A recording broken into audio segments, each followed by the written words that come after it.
Hey guys, it's Angela coming back from Communing with Cards. I have been having a moment with the number 9. So I wanted to come on and explore that a little bit because the cards have been talking to me about 9, and I've been pondering even outside of the cards the number 9 a little bit. The 9 of Pentacles has always been my card. It's the card that I associate myself with the most in the tarot. I love it. That's the card I always want to look at when I get a new deck or when I'm thinking about a new deck. That's the make or break card for me. And I think I mentioned in the last video that I did about my aggressive my nature of being an aggressive introvert, and so that's really come up. And since I made that video and I was talking about that, several card pulls that I've done since then have really been talking to me about that concept.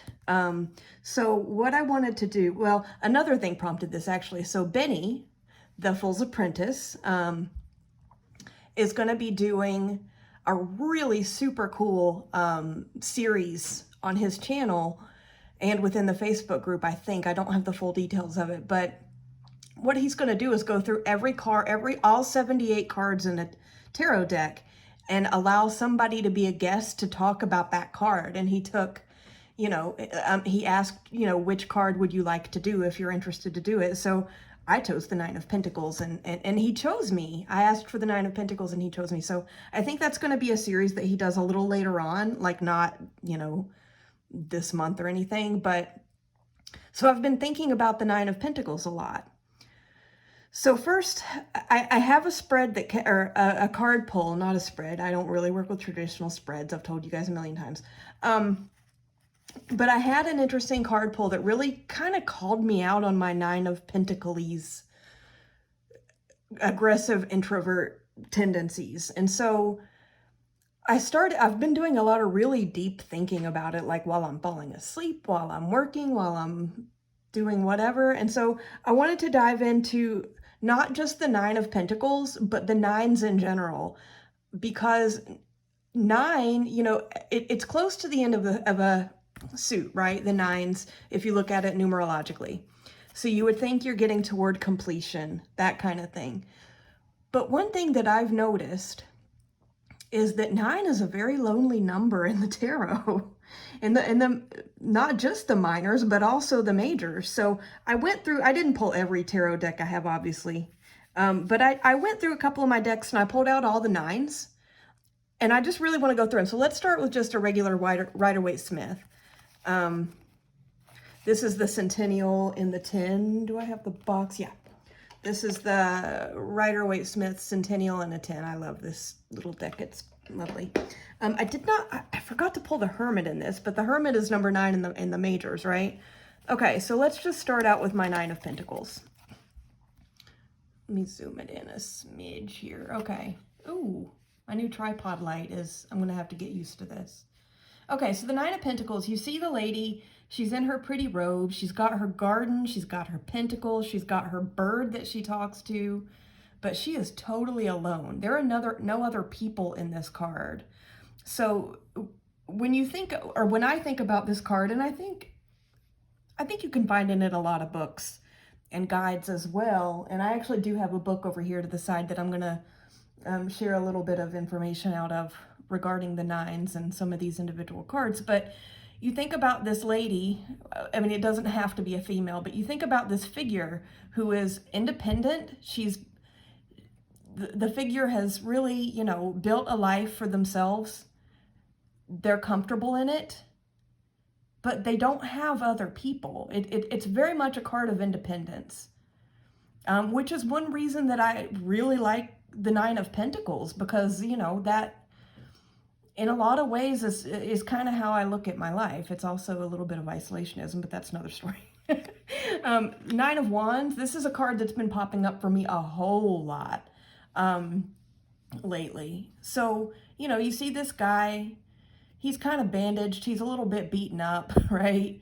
And he's almost built this fortress behind him of these wands, and he's holding on to another one in a very defensive defensive posture. Like he's like, I dare you to come into my space. Now, there's a lot of, with the Suit of Wands, being about fire energy and action and passion and that kind of things, in a lot of ways he is defending things. If you look at some of the quote unquote fighting scenes from earlier in the Wands, the 5 and the 7, and even up to the 10, where the figure in the 10 ends up being very overburdened. I mean, he is, but again, he's completely alone and he's isolating himself with this fortress that he's built in the background. So this has been coming up a lot, and I think I talked about the 9 of Wands actually in my last video about my aggressive introversion. 9 of Swords, I mean, again, this person is tormented. They're really worried. They've got, lots of anxieties and fears and worries running through their head that's keeping them from sleeping. A lot of it is in their head, which is a part of the Suit of Wands being, the intellect. But again, this person is completely alone. They wake up from this nightmare and they're terrified and they're worried and they're, very uncomfortable, and there's nobody for them to turn to for comfort. They're completely alone in this room. And then, even the 9 of Cups, which is, of all the 9s in the tarot, this is probably the one that I get the least, that comes up for me the least in regular card pulls. But, this guy, he's got his 9 cups. He's pretty happy, Some people call this the wish card. I always keep that in the back of my head, but I don't know. But again, he's completely alone. Like, he's there by himself. There's no one sharing all of this with him. So that was the Rider-Waite-Smith. I forgot to pull the Hermit. This one is where's the box for this guy? I don't even know.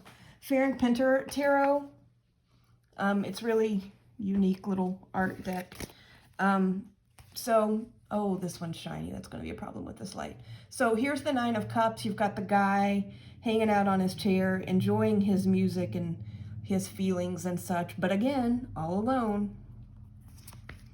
Here's my lovely 9 of Wands. This guy's literally like hanging out in the branches, hiding from the world, trying to keep everyone at bay. Yep. I think this, if I'm not mistaken, I think this 9 of Wands card is what sold me on this deck because I so identify with this image. So yeah, here's the 9 of Swords in that. Again, well, there is another figure, but they look to be deceased. We'll just, yeah, leave that at that. But the 9 of Swords we just talked about. Here's the, 9 of Pentacles. Let me switch over to her. Again, alone, alone, alone, happy in the sun, but nobody's around her. She's completely alone in her little environment. She's probably happy about it, and there's nothing wrong with that. But, there is the overtone of loneliness here to a point. We'll get into this a little bit here in a bit. Let's finish going through the cards. So then I actually remembered to pull the 9 from the Major Arcana, which is the Hermit. Guy's alone. He's like hiding under, looks like layers of rubble or something going on here because there's an airplane up here. So he's underground, like alone. Okay, so that was the Pinter Tarot. Here is the Super Lunaris, which I still love. 9 of Swords. Again, so there is some light coming through a window, I guess, over toward that way, that's casting like a rainbow over him, which kind of gives the idea that all's not lost. Eventually, he will wake up from this nightmare and all these fears, but look at the blood dripping down the wall. But again, he's all alone. I love this 9 of Pentacles card in this deck. She's got her owl, she's got her garden. There's the moon. I love that she's older and she's got all of her pentacles, but again, completely alone. The Hermit, I don't have these in suit order or anything, obviously, but alone. 9 of Cups, he's happy, but alone. And the 9 of Wands, he's got that fortress built behind him, right?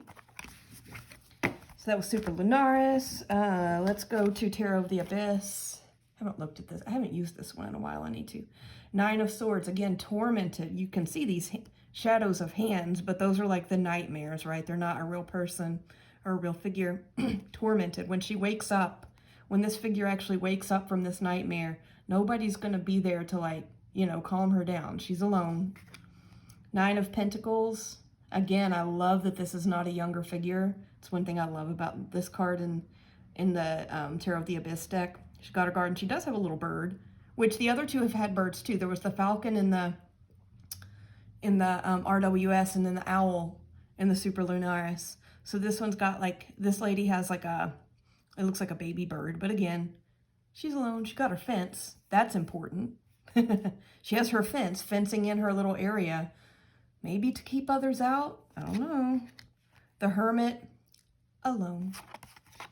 The Nine of Wands, again, he has built this, you know, barrier, and he's like he's wounded. He's beaten up.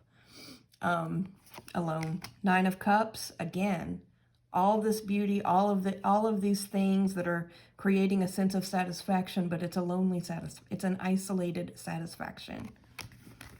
I only pulled out two more. This is, we all know this deck. I can never remember what it's called. Forest of Enchantment Tarot. It's a Llewellyn. I love the Nine of Pentacles in this deck. You've got like this little gnome fairy type creature. She has a, I think that might be a hummingbird. I'm not sure. But she's got her little, her little like cave burrow home with the little broom that she takes care of, and she loves it. And everything is set up just the way she wants it to be. But again, it's just the way she wants it to be because no one else is there. So I guess maybe she doesn't have to worry about how other people might want the home arranged. I can identify with that. Nine of, this is challenges, so it would be swords. Again, this guy is like hiding in the roots of this tree. He's being tormented by everything he thinks is going on around him, that possibly is going on around him. But again, there's nobody there to help or comfort him. Nine of Visions, this one was a little, there are no figures in this one, but you get the point. The Hermit is the little badger in his little badger hole cave thing. He's got all of his little books arranged just like he wants it. His open book, that might be wine. I mean, he's in his moment, right? He's in his space that he doesn't have to share with others.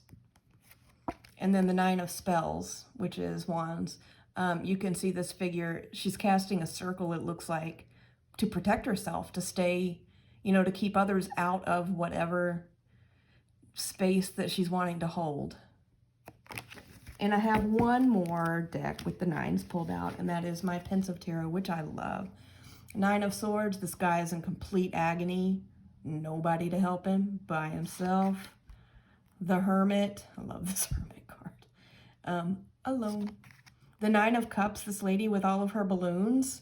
I mean, that's pretty cool, right? I mean, I totally want to be this older lady one day walking down the street with a bunch of balloons just to, just for fun. It'd probably freak people out, but I can see this being me one day.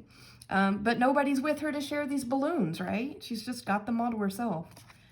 The Nine of Wands, this was absolutely one of the cards that drew me to this deck because it reminded me of the things they carried in All Quiet on the Western Front and all of those war novels that I love. This guy's completely alone in the trenches. He's got, you know, the barrier built. He's in the trench and nobody is there with him. And the Nine of Pentacles, she's got her, the birds down here, I cannot, whatever. Anyway, she's in her garden. She's got her grapevines and yeah, she's peacocks. I wanted to say ostrich. She's got the peacocks down here that she's hanging out with, but no other people, right? She's alone in her space. That's enough of me repeating the word alone, alone, alone, alone, alone. So with the Nine of Pentacles, with all of the nines in the tarot, actually, you get this kind of a sense of, you know, let's quote I think it's Robert Frost, good fences make good neighbors, right? It's like, hey, I'm really happy in this little space I've built over here. Here's my fence. Neighbor, you stay over there out of my place. I'll stay on my side and we'll get along just fine. So this is the, I was working with this morning, just randomly pulling cards. I didn't even have questions. But the Tarot de Cartelides, I think that's how you say that, and Tarot de Luz, which I always call the Luz de Sol. because that's a song by Caetano Veloso. He's a very famous Brazilian musician, and I always call this the Luz de Sol deck. But anyway, I love Fournier decks. I love the size of them. They're good for my tiny little hand. So I was playing with these two together to see what would happen. I didn't even have a question, but this is what I got. Let me zoom back out here. Okay, so get those out of the way. These are the cards that came up for me. I'm probably gonna have to zoom this back in a sec. Okay. Yeah, let me come back in here. Let's look at the top row first. So this one is from the Tarot de Luz, the Luz de Sol. I got the Nine of Wands, which again, I mean, we just looked at a bunch of the nines, right? Building a boundary around yourself, daring anybody to come in. Here, this guy is literally a flame. He's like, come near me and I will burn you. I love this little deck. It is so, this deck has attitude. I should put that in one of those decks with attitude VRs. The Eight of Swords, which is not a 9, but it is, you know, a card that's traditionally in the RWS associated with like feeling trapped and kind of not being able to get out of worries and it's the swords, obviously, so it goes back to that intellect and worries and anxieties, and you feel like you're trapped, but you're really not. You're just so blinded by anxieties that you can't see that you can just step out of it. And then over here on the right, the Ten of Cups. Now, the Ten of Cups is, in most, in the traditional RWS and a lot of RWS clones, the Ten of Cups does have a lot of other people. It's a card of, you know, family and friends and togetherness and the people you love. So kind of what I got from this is it calling me out on what I do and then saying, you're missing out on this because of all this that you got going on. Because you're building these walls and you are so stuck in these walls that you've created because you're terrified of everybody and you watch too many crime dramas. I mean, not only that's a joke. I mean, I really do have some serious anxiety around people. I just, you know, I've seen people behave really, really badly in my lifetime, you know, not nice. And so I really do fear people and their motives and what they're out to get. And that's horrible. I feel really bad about it. It's definitely some shadowy things that I need to work on, apparently. I mean, this is not the first of these kinds of card pulls that I've been getting recently. So I'm being called out on it. You know, it's being brought to my attention that maybe it's really time to really go back and think about where all of this started. And is it really valid? It may have been valid at one point. Is it really still valid? I mean, is it maybe time to let go of some of that and try to move past it, right? But anyway, so that was the first row, and that was from Luz de Sol / Tarot de Luz. Love it. And then from the Tarot de Cartolides, I hope that's how you pronounce that. It's another little Fournier. I love it. On another one under that, I got the Queen of Pentacles.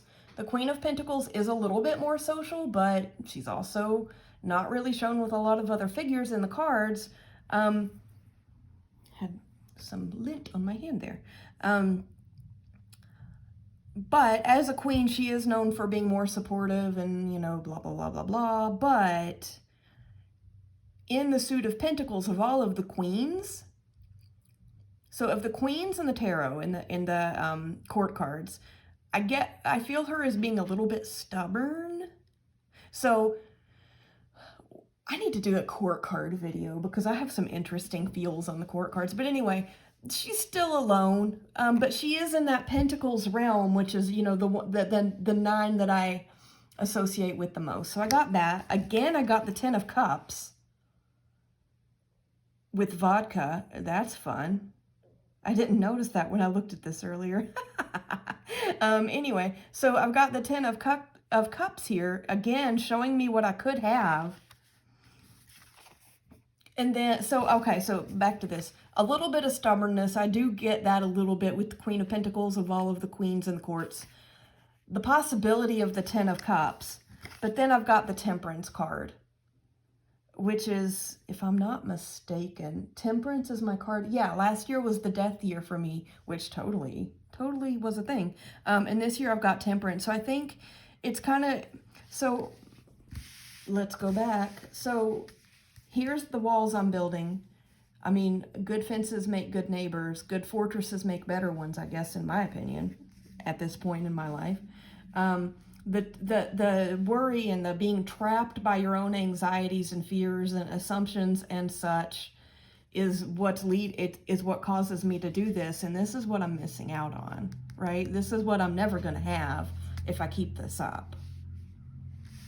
I have to worry, you know, at my age, is there even time to reverse it, to fix it? I don't even know. But it is telling me very clearly. And then down here, I've got the stubbornness that's kind of leading back to that Nine of Pentacles with the fierce independence, I would say. That's how I read it, especially if it's pointing to me.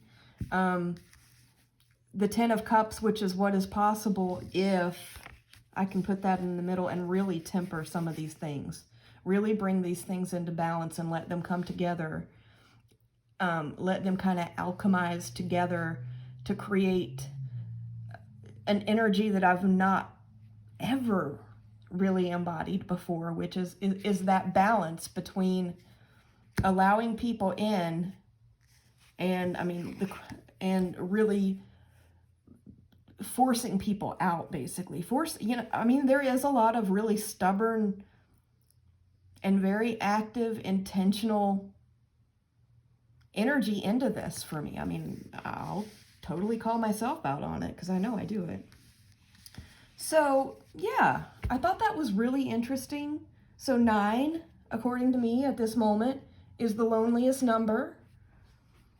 I don't know. Let me know if you guys have, if you saw something else in this spread. I mean, I read pretty intuitively these days, so it doesn't always fit the book, and I also don't really read with spreads, with, you know, assigned spreads, like this position means this, etc. I just throw down cards and see what happens. But yeah, let me know if you've ever really thought about 9 being a lonely number, or maybe if I'm totally off on that and just having a very reflective moment where I'm reading way too much into it because of the stuff that's been coming up. But I appreciate you guys hanging out with me to listen to me ramble a little bit. Oh, I was going to share some book. Hang on.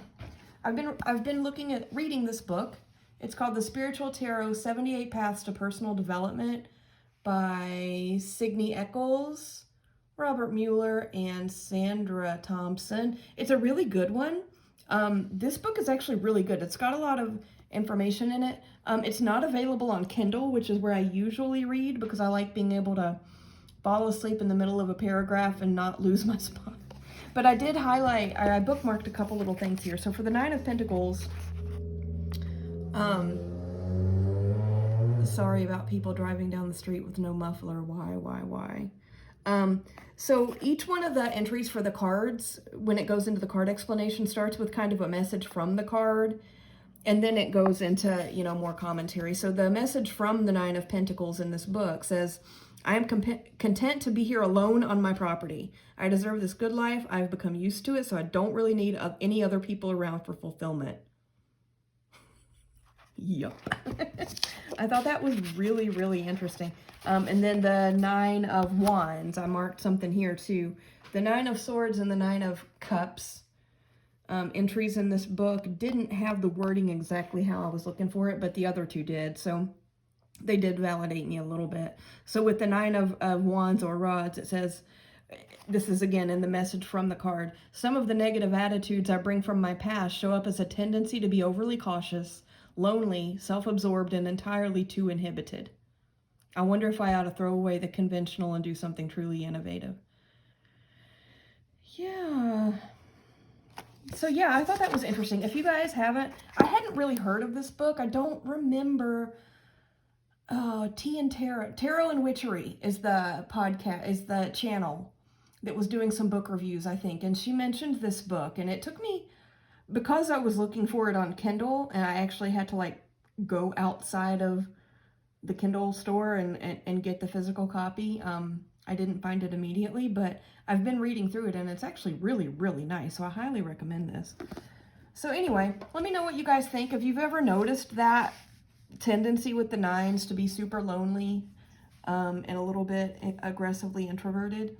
And anyway, thanks for spending a little bit of time on Sunday with me, and I will be back soon with more ramblings. Thank you.